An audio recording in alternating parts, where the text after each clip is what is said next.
Chapter number 8, Akshara Brahma Yoga. We recapitulate the last two verses in number 7, where some key words are given. This is verse number 29. Jara marana mokshaya mam ashritya yajanti ye te brahma tad viduhu krishnam adhyatmam karma cha akhilam. Now the word Brahma comes here. Brahma here means Brahman, absolute. And the word Adhyatma comes here, that is the self, self-knowledge. And Karma comes. Karma here is ritualistic action. Then in verse 30 he says, Adhibhuta, Adhidaivam and Adhiyagnya. 3 words. The person who knows me in the existential, that is Adhibhuta, and the hypostatic or the divine, the gods, that is Adhidaivam, and sacrifice, that is Adhiyagnya. So that person who knows me in a unitive spirit at the time of departure, Prayantakale. So in this 7th chapter you are given a full range of values. It started with Bhumir, Apo, Analo, Vayu. Bhumi, starting with something as ordinary as earth, material, and ending with Prayantakale, what happens after death. So there is a full range of values. The Absolute is to cover the entire range of human values, from the most ordinary to the hereafter. Now in the 8th chapter, these terms are going to be clarified. Brahma, Adhyatma, Karma, Adhibhuta, Adhidaivam and Adhiyagnya. So chapter 8 is called Akshara Brahma Yoga. Akshara means that which can be destroyed, which can be reduced or which can perish. And Akshara means imperishable. Akshara means something which can never be destroyed. So this is talking about the Akshara Brahma, the supreme, eternal, absolute. And chapter 8 and chapter 9 form the central portion of the Gita too. So they give us the highest teachings about Brahman, the absolute, the spirit. So Akshara Brahma Yoga, it is also called Taraka Brahma Yoga, because this chapter is like a guiding star, like a luminous star that guides us. Akshara Brahma Yoga is also guiding us, the unitive way in spiritual progress. So the chapter begins with Arjuna. Arjuna asks 8 questions. Kim tad brahma, kim adhyatmam, kim karma, purushottama. Adhibhutam cha kim proktam, adhidaivam kim uchyate. These are carried over from the last chapter. Adhiyagnyah katham ko atra dehe asmin madhusudana prayanakale cha katham nyeyo asi niyat atmabhihi. So he says, what is the absolute? Kim tad brahma. What is the principle of the self? That is, when we talk of our individual, Atma, what is that? Adhi-atma. Kim karma, what is action? Purushottamam. Adhibhutam, that is the principle of existence. That is, all of us here, we are existing. We have a subjective consciousness, which says I. And what is the principle of divinity? That is Adhidaivam, that is the God to which we are worshipping, that is the objective side. So we make a subject and we worship the Lord. And how do we link? Through yajna. Sacrifice is the link between the subject and the object, the worshipper and the worshipped, through the act of worshipping or the act of yajna. So these 3 which are seen distinctly, people see themselves as separate, the object of worship is separate, the act of worship is separate. These 3 have been brought into one common unitive vision in the last chapter. So here this is being clarified by Krishna to Arjuna. So Bhagavan says, Aksharam Brahma Paramam. So what is Brahma or the Absolute? That is the Akshara, that is the Supreme, the perennial, the Absolute Supreme. Swabhavo adhyatma muchyate. Its own nature, the principle of the self is called. So he links the Atma, the self, to the Supreme. The principle of self is nothing other than the nature of the Absolute Supreme. And what is karma? Karma is called the creative urge, the cause of the origin of existent beings. So that is a sweeping statement which includes all the beings that are on this earth. They are all coming from karma. So he says creative urge, the cause of the origin of existent beings, is designated action. Then he comes to adhibhutam ksharo bhavaha purushascha adhidaivatam adhiyajño aham evatra dehe dehabhritam vara. So see, what is happening here is revaluation. As we said before many times, that the Gita is taking all the ideas that existed during its time and before its time and revising them and giving them new meanings, more refined meanings, more progressive meanings, based on the Upanishads. Vedic culture started with the Vedas, and in the Vedas there are so many gods, Indra, Varuna, Marut, Rudra, and when you come to the Upanishads, all these gods have become revalued to just one supreme principle called Brahman. All the Vedic gods become revised into one single principle. From plurality we move into unity. That is the scheme. So here too we see that all these pluralistic ideas that were there in Arjuna's mind, they are all being integrated into one central idea. Antakale cha mam eva smaranam muktva kalevaram yaha prayati sa madbhavam yati nasti atra samshayah. He who at the time of death, thinking of me alone, leaves the body and goes forth, reaches my being. Herein there is no room for doubt. This is eschatology. Eschatology means life after death. Before we come to this, we have the Adhi Bhutam, the principle of existence. As we said, our existential being. This is transient, as we know. The existential aspect is constantly in flux, like we described last time. Everything is undergoing change. That is the Adi Bhautik aspect. And the spirit is the principle of divinity, that is the Adi Daiva. And what pertains to sacrifice or yajna, that he says, is myself. Krishna says, I am the yajna. So that is a kind of neutral link between the person who is performing the sacrifice and the one who is receiving the sacrifice. So in the Taittiriya Samhita also they say, Yajño Vishnuhu, Vishnu is sacrifice. So Lord, when he says me, aham, that is Krishna speaking, that he is the act of sacrifice, O most superior bearer of the body. So here we see the three are linked together in the central idea of the Absolute, the Supreme. It is that one Supreme which appears to have become three different. In an individual mind, when a person thinks of himself as an existential being, separate from the divinities, and he thinks of the karma, the action as separate, but in essence, they are all united, or they are all linked up. Where in the heart of the person itself, in the very consciousness of the person, all these three are united. And there is a theory in India, here on the Ramayana, Yoga Vasishta and Mahabharata, they all tell that the thoughts of a person at the time of dying will determine what kind of birth the person will have.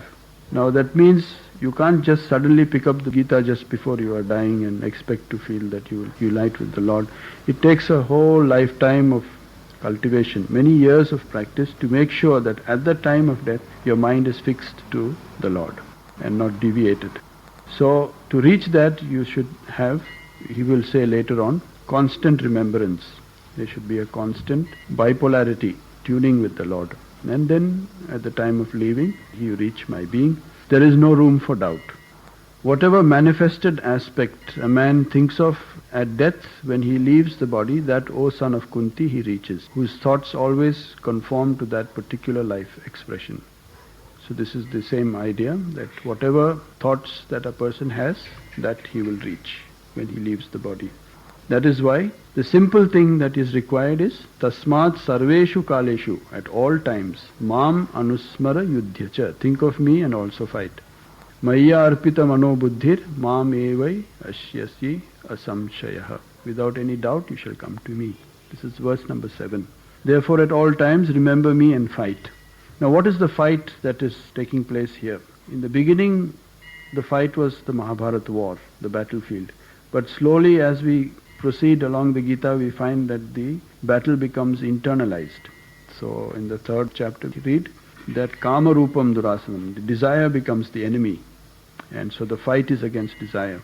And further on you say ignorance comes in. So the fight is against ignorance. So when you say fight here, it does not mean going to the battlefield and fighting, but fighting against those tendencies which are against contemplation or against spirituality. So at all times remember me and fight. When your mind and intelligence are surrendered to me, you shall come to me, have no doubt. So this is the yogic method. Since we have advanced so much into the Gita, the advice is for a yogi. Only the yogi can keep his mind so steadily fixed. So meditating with the mind engaged in the yoga involving positive effort, undistracted by anything else, he goes to the Supreme Divine Person, O Partha. And how do we meditate on the Divine Person? That's in the next verse 9. Kavim Puranam Anushasitaram Anor Aniyamsam Anusmaredyaha Sarvasya Dhataram Achintaya Rupam Aditya Varanam Tamasaha Parastat. Kavi means the poet seer, the ancient poet, the ordainer. One is a poetic vision, that is Kavi. And there is a religious vision, Anushasitaram, the ordainer who gives the orders. And Aniyam Sam Anoho, this is more philosophical, minuter than the atom, more scientific. Dhataram Sarvasya, the dispenser of all. Achintaya Rupam, this is again philosophical, of unthinkable nature. Aditya Varanam, Aditya Varanam means like the color of the sun. This is Vedic. So again you will see that the different types of spiritual concepts are all being interwoven into one common idea. The yogic, the Vedic, the ritualistic and the philosophical. Prayanakale manasa achalena bhaktya yukto yoga balena chaiva bhruvor madhye pranam aveshya samyak satam param purusham upaiti divyam. He who meditates on the poet seer, the ancient, the ordainer, minuter than the atom, the dispenser of all, of unthinkable nature, sun-colored, beyond the darkness, who meditates at the time of departure with a steady mind possessed of devotion, as also of the strength that comes from yoga, well fixing the life breath betwixt the eyebrows, he reaches that supreme divine person. These are all in the context of yoga, because it is in yoga that with the help of pranayama, you bring the prana between the eyebrows and fix the mind between the eyebrows. Yad aksharam veda vido vadanti vishanti yad yatato vitaragaha yad icchanto brahmacharyam charanti tatte padam samgrahena pravakshaye. That imperishable value which the knowers of the Vedas speak of, which the self-controlled and passion-free enter, desiring which they lead the life of the disciplined Vedic student. That state I shall succinctly describe. So now the Lord is going to describe that state, which is the goal of all the seekers, for which the brahmacharis or the students lead a very disciplined life in the hope of attaining this state. And this is what the knowers of the Vedas speak of, and the self-controlled and passion-free enter. So to enter into this state, these are the qualities required: self-control and to be free of passion. This is in yogic practice. Your sarva dvarani samyamya manohridi niruddhyacha murdhani adhaya manah pranam asthito yoga dharanam.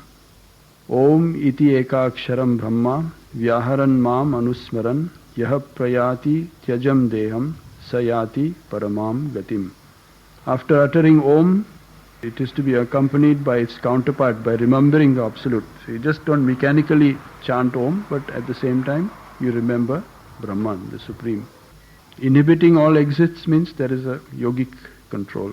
Holding the mind factors convergent in the heart, because the experience is to be felt in the heart itself. So this is where the religious idea that it is somewhere outside, the whole experience has to converge into the very person of the being. Vitality functions operating centered between the eyebrows, well established in sustained unity contemplation. So all these describe an advanced state of yoga. Yogic practices, after they have attained a fair amount of proficiency, then it is possible to do all these feats, and it is possible to have a darshan, have a direct experience of that being. one without extraneous relational mental interests, remembering me day in and day out, to such an ever unitively affiliated man of contemplation, I am easy of attainment. And to such a yogi who has this ability to fix his mind constantly on the Absolute or on the Lord, he is easy of attainment. It is very easy to attain. Elsewhere we have read how difficult such a path is and how rare it is. Only very few people take this path. But for those who have disciplined themselves, it is easy of attainment. Having attained me, they do not return to this transitory abode of suffering, having reached the highest attainment. And that is the goal.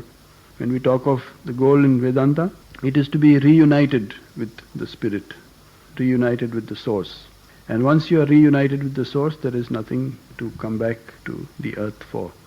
And traditionally they have described two paths, the path of the bright ones and the smoky path, Krishna Paksha and Shukla Paksha. Krishna means dark path and Shukla Paksha is the bright path. And these two paths are the paths that have been set for yogis. One path they return, the Krishna, the dark path, they come back to earth, and the white path they do not come back. So this is also going to be described. All worlds beginning from here to the world of Brahma are subject to phenomenal repetition. Now in the Vedic context, we say the world of Brahma is the highest to which we go. But in Vedantic epistemology or Vedantic theory, Brahma itself becomes part of the relative world, the cyclic world, coming and going. So Brahma is only highest in Vedic context, but second to Brahman in the Vedantic context. Brahman is higher than Brahma.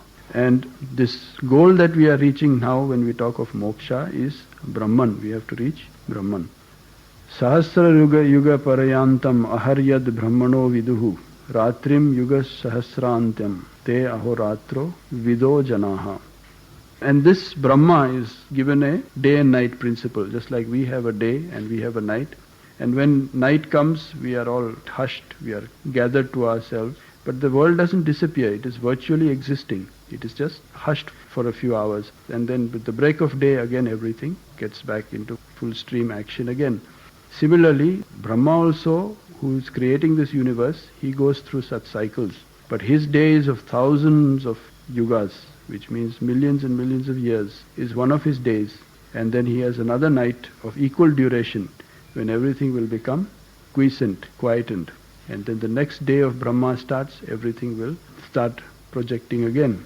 So those who know this secret, they are the knowers of the day and night principle. It's a cosmological principle happening at the cosmic level, huge, massive dimensions. From the unmanifested, all the manifested proceed at the coming of day. And at the coming of night, they merge in the same, named the unmanifested. Just like waking and sleeping, when the day of Brahma comes, all the manifestations come from the unmanifested. And at the coming of night, they merge into the same. It's just like the waves that are coming in the ocean and then going back into the ocean. Then the next wave comes, then it goes down again, and the next wave. So in this form, the cosmological creation is going on, cycle after cycle, ruled by Brahma.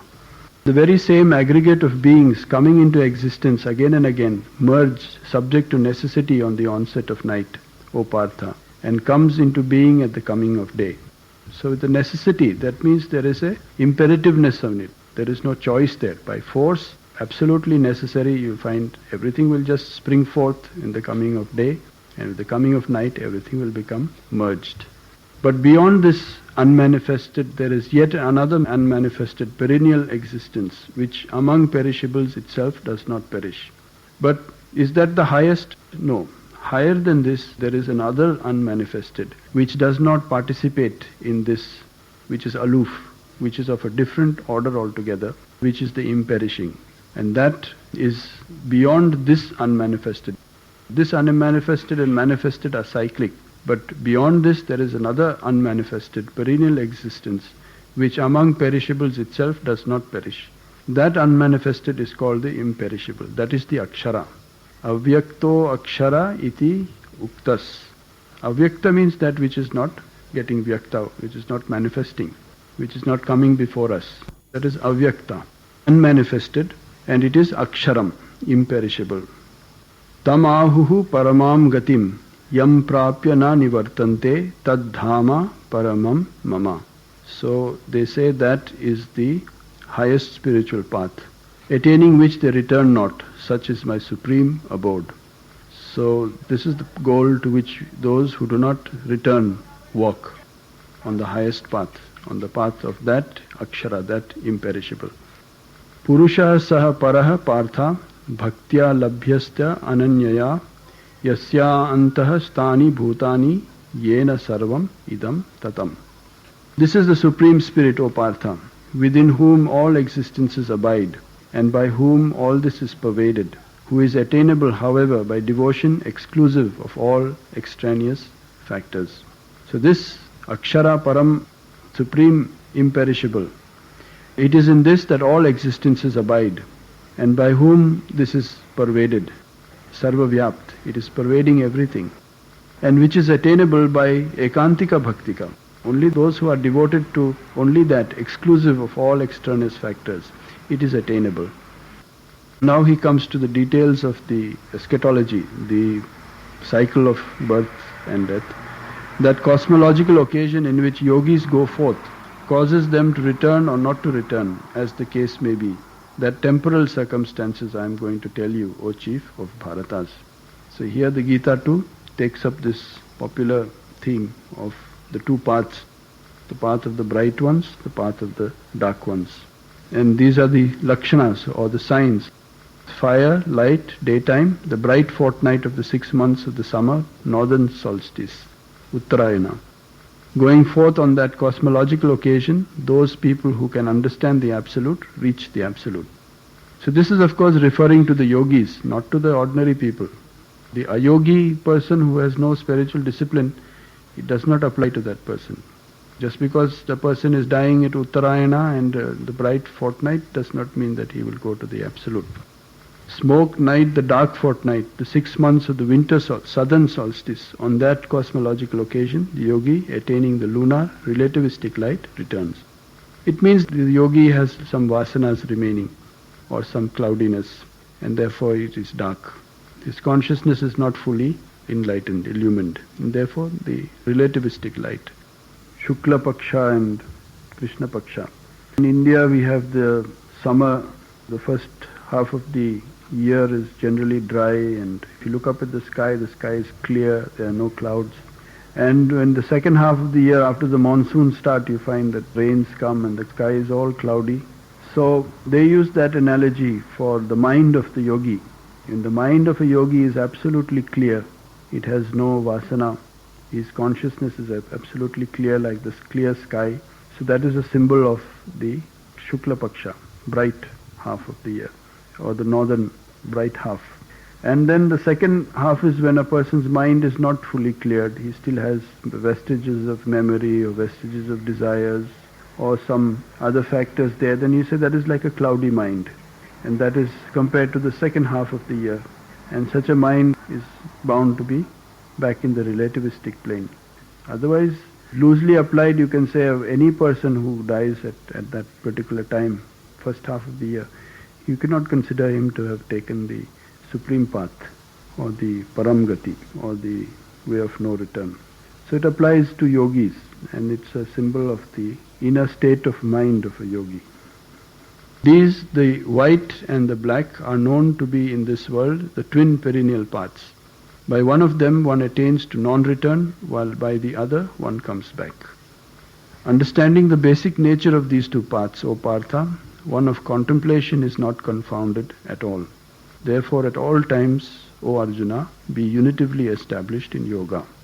So yoga yukto bhava Arjuna.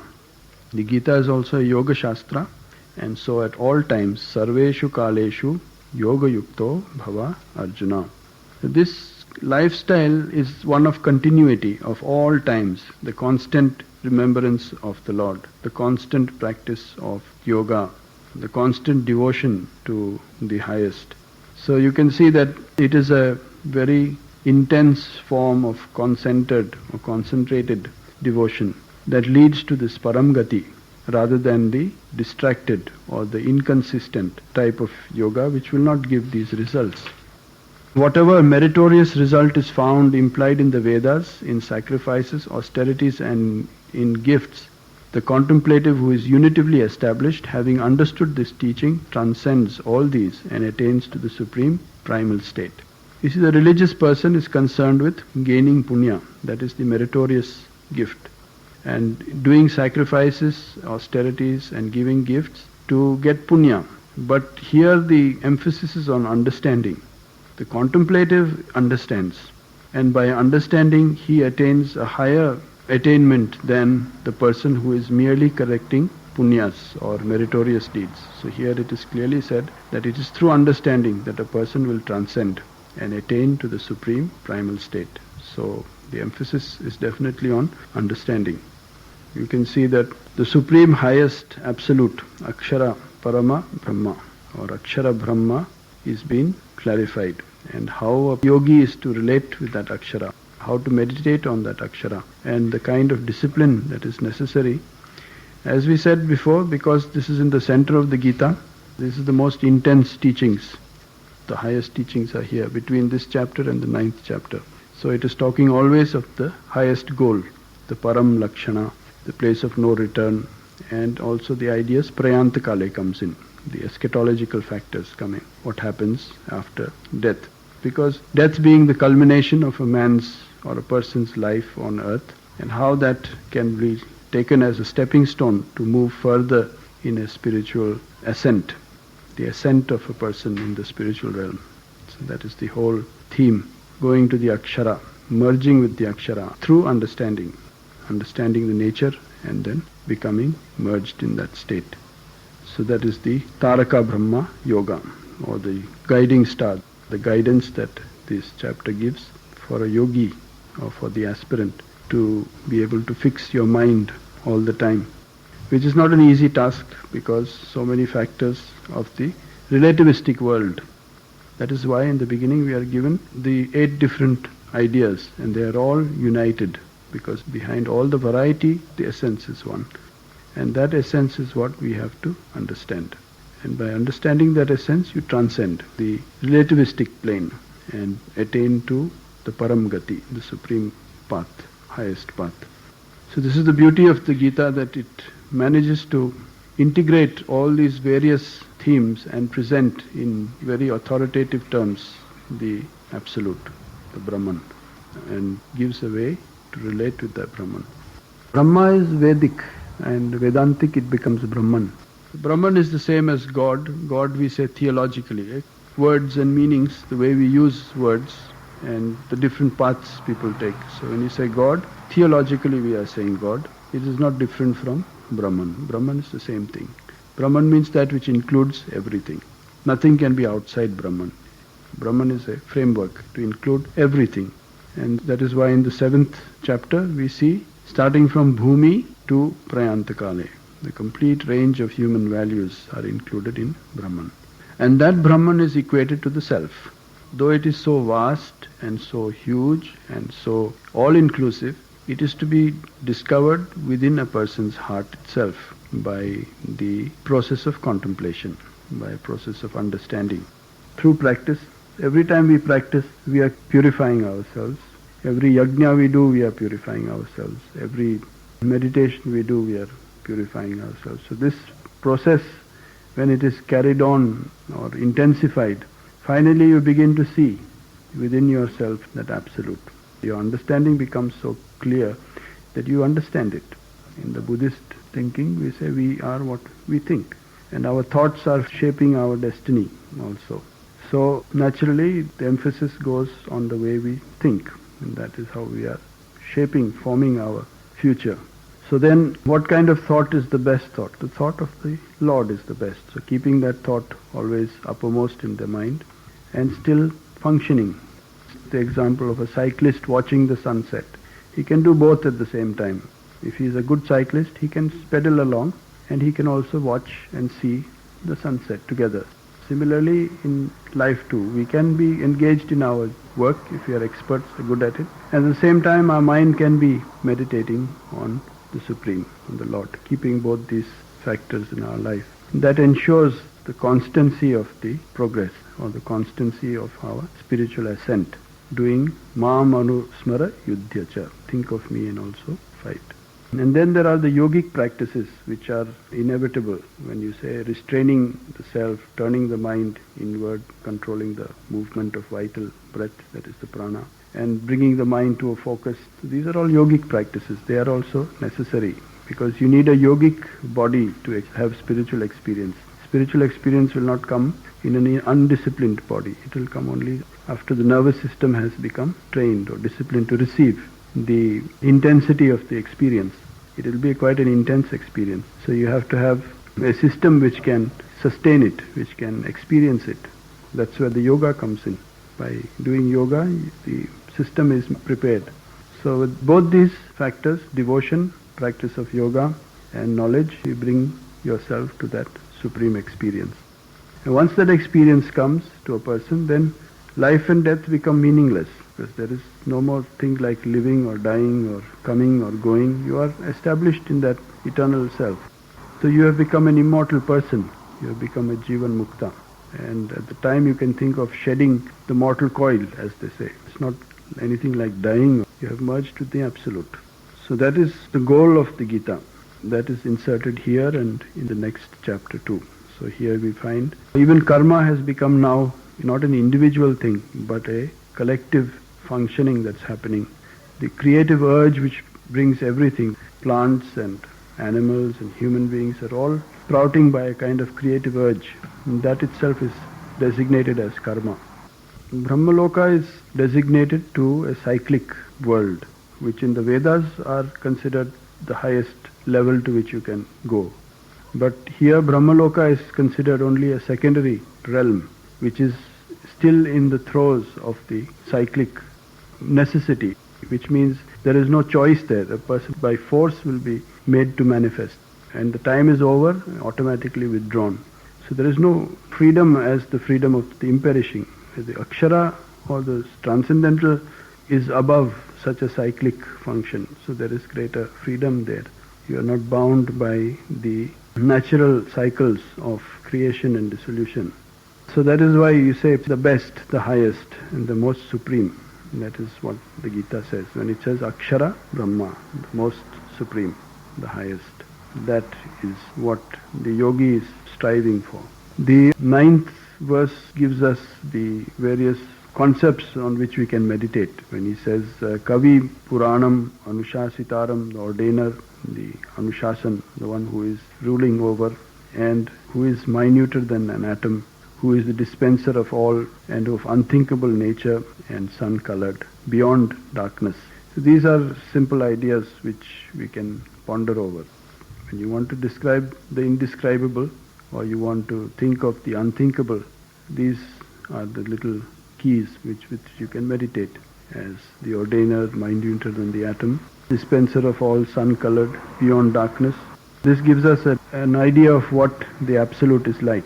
Such a vast range, when the religious person will think only of the ordainer, and the Vaisheshika thinkers, they will think only of the Anu, because their theory is of Anus, of atoms. And the Vedic person, because of his poetical excess, he will be fond of thinking of the Aditya, shining like the sun.